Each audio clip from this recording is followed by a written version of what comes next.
It is now time to go inside out as we welcome in SNY NBA insider Ian Begley. And Ian, the Knicks never lost the lead, but they couldn't put the Sixers away in regulation either. So what was the key to the Knicks turning it around and dominating in overtime?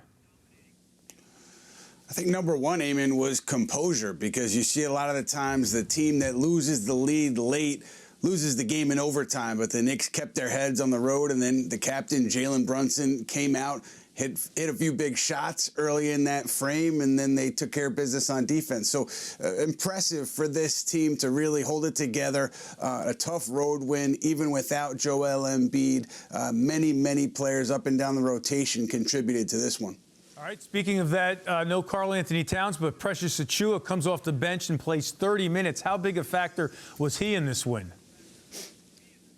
Yeah, he was one of those rotation guys I was just referencing. You know, he had a big block in overtime. He had several good defensive plays around the rim. The Knicks closed with him at center because of Towns being out, and he really gives the Knicks a lot of switchability on defense, defending the pick and roll and dealing with multiple skilled players on the Sixers. He did really well defensively. It kind of reminded me of the effort he gave the Knicks in Philadelphia in that first-round series where he and OG Anunoby were so locked in together defensively. Yeah, this was the Precious Achiuwa that the Knicks had late last season that they really wanted to bring back this summer. That's the Achiuwa you saw tonight. Obviously, no Towns in this one. And Ian, you reported that he's dealing with a bone chip in his right thumb. As we know, I'm not a doctor, but I don't like the sound of that. So what's the latest on when he'll be back on the court?